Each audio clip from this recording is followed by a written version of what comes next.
You see them everywhere, right? In malls, office buildings, at events, a person in a uniform, a badge on their chest. We kind of see them, but do we really see them? I think we all have this image in our heads of what a security officer does. Well, today, we're going to peel back that perception and look at what their own training manuals say their job actually is.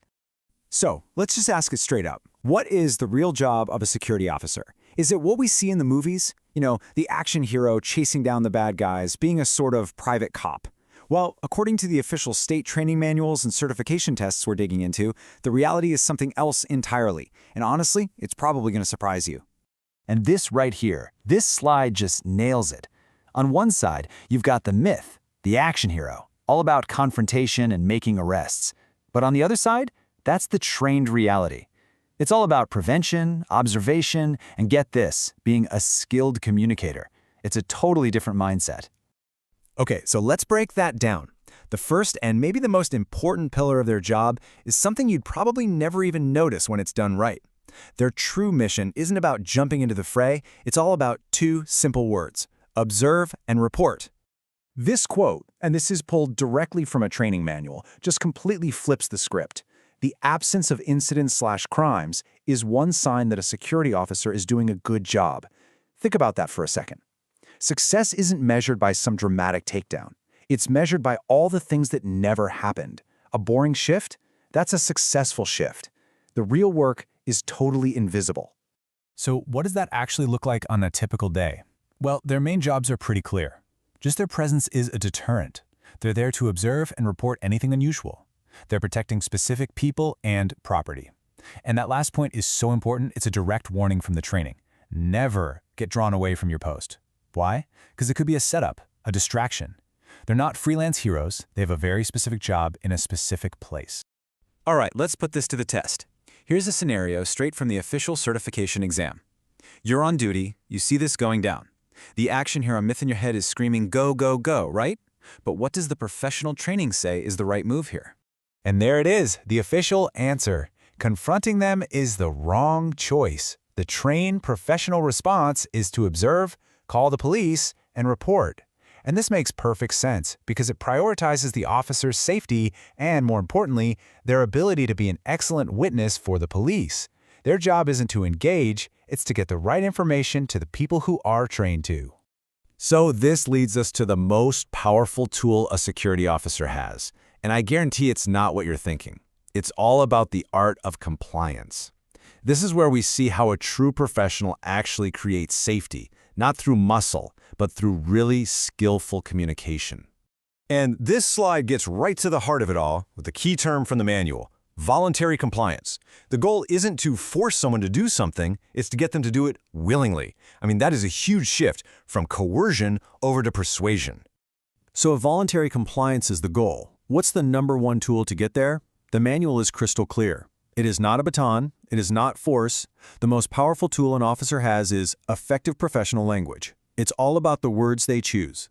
So how do they actually develop this skill? Well, the training gives them what you could call a de-escalation toolkit, a whole set of mental and verbal tools designed to shut down conflict before it can even start. This is the secret sauce for how they create safe outcomes. So let's open it up and take a look inside.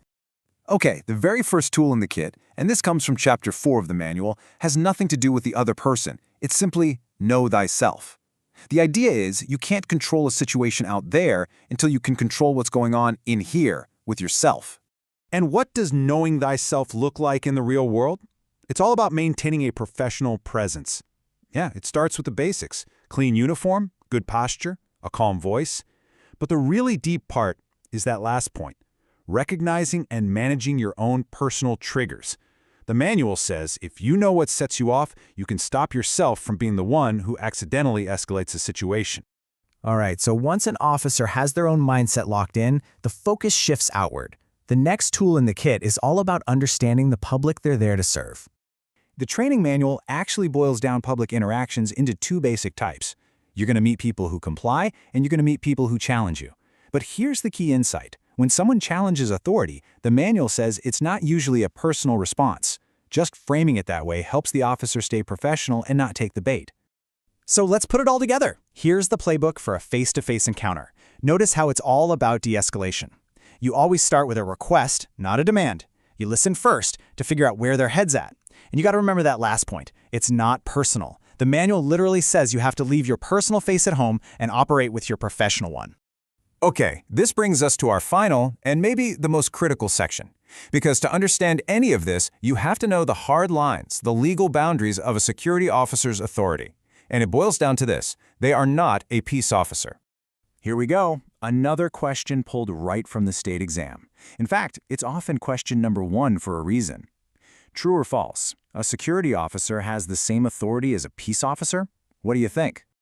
The answer is a clear, absolute, 100% false. A security officer's power to make an arrest is exactly the same as yours or mine. It's what's known as a citizen's arrest, and it can only be used under very, very specific circumstances. And just look at how limited that power really is. A police officer, a peace officer, has broad authority to arrest based on probable cause. But a security officer, their power is much, much narrower.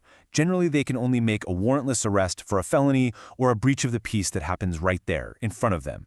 But nowhere is this difference clearer than when it comes to weapons. For a non-commissioned officer, which is the type we've been talking about, the rule is black and white. Can they carry a firearm? The manual says, under no circumstances. That's not a suggestion. That is a fundamental, uncrossable line. The training manual could not be more direct about this.